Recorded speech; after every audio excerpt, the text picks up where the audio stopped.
अरिजीत सिंह का नाम सुना है कभी? सुना ही होगा। मैं उसी अरिजीत सिंह की बात कर रहा हूँ जिसके गाने के बिना पूरी फिल्म इंडस्ट्री अधूरी है। ये कहानी है 1987 की, वेस्ट बंगाल के छोटे से शहर मुर्शिदाबाद की, जहाँ इनका जन्म हुआ था।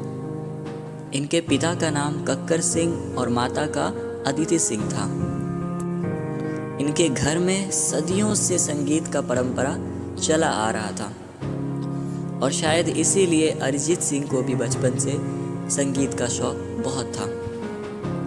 अरिजीत सिंह पढ़ाई में बहुत अच्छे स्टूडेंट थे, लेकिन उनका पढ़ाई से ज़्यादा संगीत में मन लगता था और उनकी इसी लगन और जुनून को देखते हुए उनके माता पिता ने फैसला कर लिया कि अब इनको प्रोफेशनल ट्रेनिंग दिया जाए, जिसके लिए वे अपने माता पिता के साथ उस्ताद राजेंद्र प्रसाद हजारी के पास गए, जिन्होंने अरिजीत सिंह को इंडियन क्लासिकल म्यूज़िक सिखाया और उस्ताद धीरेंद्र प्रसाद हजारी ने उनको तबला वादन सिखाया।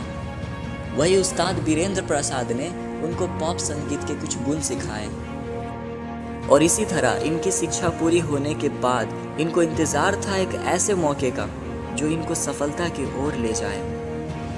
और इसी बीच साल 2005 में मुंबई में सोनी टीवी के रियलिटी शो फेम गुरुकुल में पार्टिसिपेट किया और उस शो में अरिजीत सिंह की आवाज़ सबके दिलों को छू रही थी। लेकिन बदकिस्मती से अरिजीत सिंह फाइनल में हार गए। उस हार को लेके अरिजीत सिंह बहुत उदास थे, लेकिन उन्होंने अभी हार नहीं मानी।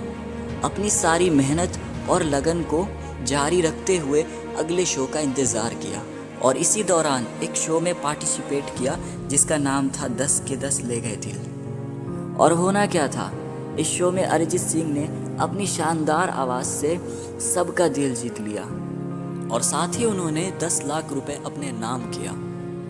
वो चाहते तो इन पैसों से अपने घर बना लेते, नए गाड़ी खरीद लेते, लेकिन उन्होंने क्या किया, उन्होंने अपने लिए एक छोटा स्टूडियो सेटअप तैयार किया जहां वे अपनी खुद से लिखी हुई एल्बम बनाते थे। इन दिनों अरिजीत को बड़े बड़े संगीतकारों की ऑफ़र आने लगी और इनमें से एक शंकर एहसान लॉय थे, जिन्होंने अपनी musical album high school musical 2 में गाने का मौका दिया। इसके बाद साल 2010 में अरिजीत ने बॉलीवुड के मशहूर संगीतकार प्रीतम चक्रवर्ती के साथ मिलकर काम करना शुरू कर दिया और इसी दौरान अरिजीत ने गोलमाल 3, क्रूक और एक्शन रिप्ले जैसे फिल्मों में काम करना शुरू कर दिया। और इसके बाद साल 2011 में फिल्म मर्डर 2 के गाने दिल संभल जा ज़रा, इस गाने के लिए भी अरिजीत को ही बुलाया गया और ये गाना फिल्म के रिलीज़ होने पर सुपरहिट साबित हुआ। उसके बाद साल 2012 में अरिजीत ने संघाई फिल्म का गाना दुआ गाया। इस गाने में बहुत नाम कमाया। इस गाने के लिए मिर्ची म्यूज़िक अवार्ड ने अपकमिंग मेल प्लेबैक सिंगर का अवार्ड भी दिया। और इसके बाद आया साल 2015, जो इनके करियर का सबसे सुनहरा और यादगार दिन था। और इसी साल फिल्म आशिकी 2 में इनके आवाज़ ने धूम मचा दिया। उसके बाद बॉलीवुड में बस इनका ही बात चलने लगा, हर जगह इनका चर्चा होने लगा। मानो ऐसा लगता है जैसे इनके गाने के बिना हर फिल्म अधूरी है। इन दिनों अरिजीत इतने बिजी हो गए कि एक दिन में 10-15 गाने रिकॉर्ड करने लगे। अरिजीत सिंह लगभग हर सुपरस्टार के साथ काम कर चुके थे, लेकिन बात वही बॉलीवुड के सुपरस्टार सलमान खान की आती है तो यहाँ बात बिगड़ जाती है। ये बात है साल 2014, जहाँ अरिजीत सिंह को बेस्ट मेल सिंगर का अवार्ड दिया जा रहा था और जब इनको स्टेज पे बुलाया जाता है तब ये आने में थोड़ा देर कर देते हैं। इस पर सलमान खान बोलते हैं, सो गए थे क्या? तो अरिजीत ने भी मजाक में कह दिया, सर आप नहीं तो सुला दिया। और इस छोटी सी बात को लेकर इतना गुस्सा हो गए कि अरिजीत के सारे गानों को रातों रात अपने फिल्मों से हटा दिया।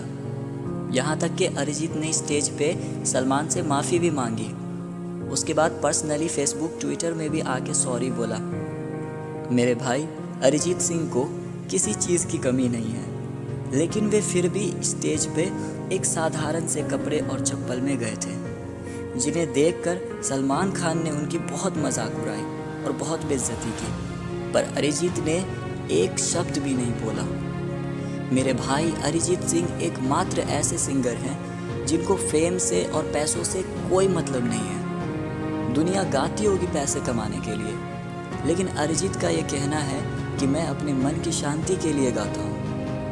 मेरे भाई, तुमने ये तो ज़रूर सुना होगा कि आज तक जिसने भी सलमान खान से पंगा लिया है उसका करियर बर्बाद हो गया है, लेकिन अरिजीत एकमात्र ऐसे व्यक्ति है जिन्हें इन सब चीज़ों से कोई भी फ़र्क नहीं पड़ा, और आज पूरे इंडिया और दूसरे कंट्रियों में भी अरिजीत का गाना सबके दिल पे राज कर रहा है।